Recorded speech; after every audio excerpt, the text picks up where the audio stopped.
Hello guys, एक बार फिर से आप सभी लोगों का स्वागत है। आज के सेशन में हम ज्योग्राफी के मॉक टेस्ट को सॉल्व करने वाले हैं। तो चलिए शुरू करते हैं आज का ये क्विज।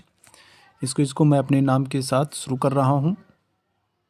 और देखिए यहाँ पर 8 मिनट का समय दिया गया है, ऊपर टाइमर चल रहा है और 8 मिनट के भीतर हमें 20 प्रश्नों के आंसर करने हैं। तो चलिए शुरू करते हैं। पहला क्वेश्चन हमारा है, भोर का तारा किसे कहते हैं? तो ध्यान रखिएगा, भोर का तारा जो है ये शुक्र को कहा जाता है। भोर का तारा, साँझ का तारा, मॉर्निंग स्टार, इवनिंग स्टार, पृथ्वी की जुड़वा बहन, प्रेशर कुकर आदि नामों से शुक्र ग्रह को जाना जाता है।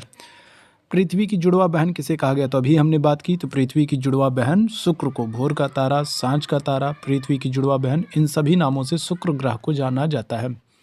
कौन से ग्रह हैं जो पूरब से पश्चिम की दिशा में चक्कर लगाते हैं? तो ध्यान रखिएगा, यहाँ पर पूरब से पश्चिम में चक्कर लगाने वाला ग्रह कौन सा होगा? तो सही आंसर होगा शुक्र। चलिए आगे बढ़ते हैं।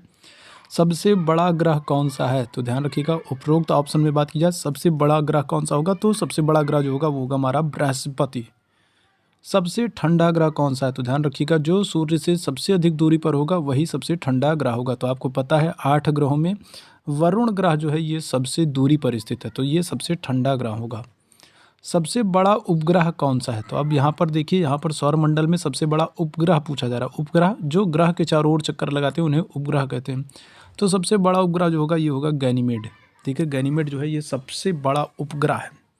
चलिए आगे बढ़ते हैं। पृथ्वी का परिक्रमण काल कितना होता है? परिक्रमण, आपको पता होगा कि पृथ्वी की परिक्रमण गति की वजह से ही मौसम परिवर्तन होता है। तो आपको उस गति का समय बताना है जिसकी वजह से मौसम परिवर्तन होता है। तो ध्यान रखिएगा, यहाँ पर जो सही होगा वो होगा 365 दिन। 365 दिन पृथ्वी का एक परिक्रमण काल पूरा होता है और इसी की वजह से मौसम परिवर्तन होता है। पृथ्वी अपने अक्ष पर कितना झुकी हुई है? तो ध्यान रखिएगा, इसका सही आंसर होगा 23.5 डिग्री।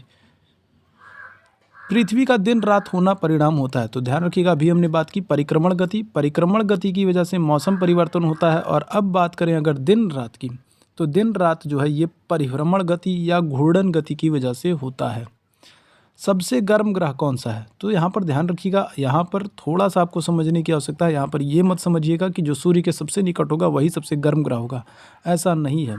सूर्य से दूरी के मामले में दूसरे स्थान पर है शुक्र ग्रह, और यहाँ पर कार्बन डाइऑक्साइड गैस की अधिकता है जिसकी वजह से यह सबसे गर्म ग्रह है। किनके कोई उपग्रह नहीं है? आपको बताना है कौन से ऐसे ग्रह हैं जिनके कोई उपग्रह नहीं, मतलब कि ग्रहों के चारों तरफ चक्कर लगाने वाला कोई नहीं है। तो कौन से ऐसे 2 ग्रह हैं जिनके कोई उपग्रह नहीं है? तो ये होगा बुध और शुक्र। ये 2 ऐसे ग्रह हैं जिनके कोई उपग्रह नहीं है।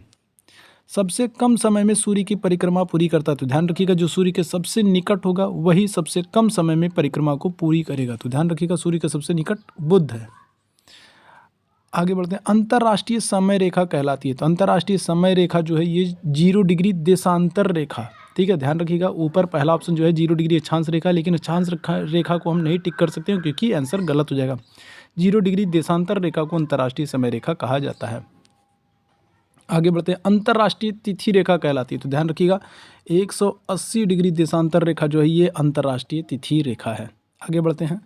उत्तरी गोलार्ध में सबसे बड़ा दिन होता है। तो ध्यान रखिएगा, उत्तरी गोलार्ध की बात हो रही। उत्तरी गोलार्ध में सबसे बड़ा दिन 21 जून को होता है। ठीक है, उत्तरी गोलार्ध में सबसे बड़ा दिन 21 जून को होता है और 21 जून को ही कर्क रेखा पर सूर्य का लंबवत प्रकाश पड़ता है।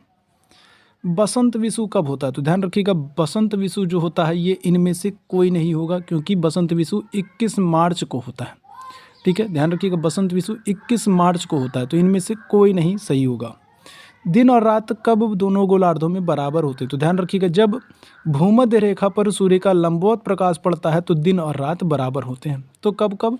तो ध्यान रखिएगा, भूमध्य रेखा पर 21 मार्च और 23 सितंबर को लंबवत प्रकाश पड़ता है तो दोनों गोलार्धों में दिन और रात बराबर होंगे। आगे बढ़ते हैं। मकर संक्रांति, मकर रेखा पर जब सूर्य का लंबवत प्रकाश पड़ता है, तो मकर रेखा पर सूर्य का लंबवत प्रकाश कब पड़ता है? तो ये पड़ता है 22 दिसंबर को।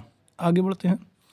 पूर्णिमा को होता है। तो ध्यान रखिएगा, पूर्णिमा को बात की जा रही। पूर्णिमा को क्या होता है? तो पूर्णिमा को जो होता है वो होता है चंद्र ग्रहण। ठीक है, और बात करते हैं इस वीडियो के लास्ट क्वेश्चन की।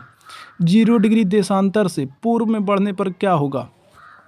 तो ध्यान रखिएगा, 0 डिग्री देशांतर रेखा को अंतर्राष्ट्रीय समय रेखा कहा जाता है और जब इससे हम पूर्व की तरफ बढ़ेंगे तो हर 1 डिग्री पर 4 मिनट का समय बढ़ेगा और अगर पश्चिम की तरफ जाएंगे तो हर 1 डिग्री पर 4 मिनट का समय घटेगा। तो यहाँ पर समय बढ़ेगा ऑप्शन होगा। तो इस तरीके से हमने 20 प्रश्नों को, ठीक है, 20 प्रश्नों को अब हल कर चुके हैं और अब हम अपने मॉक टेस्ट को सबमिट करने वाले। तो चलिए देखते हैं अपना स्कोर। तो इस तरीके से हमने यहाँ सबमिट कर दिया है और देखिए यहाँ पर हमारे 20 के 20 प्रश्न सही है। तो यहाँ पर हमने 20 बहुत इंपॉर्टेंट क्वेश्चंस को डिस्कस किया, आपने सभी के आंसर जाना। उम्मीद है ये सेशन आपको पसंद आया होगा। इसी तरीके से हमारे साथ बने रहिए, हम फिर हाजिर होते हैं एक नए सेशन के साथ। तब तक के लिए धन्यवाद।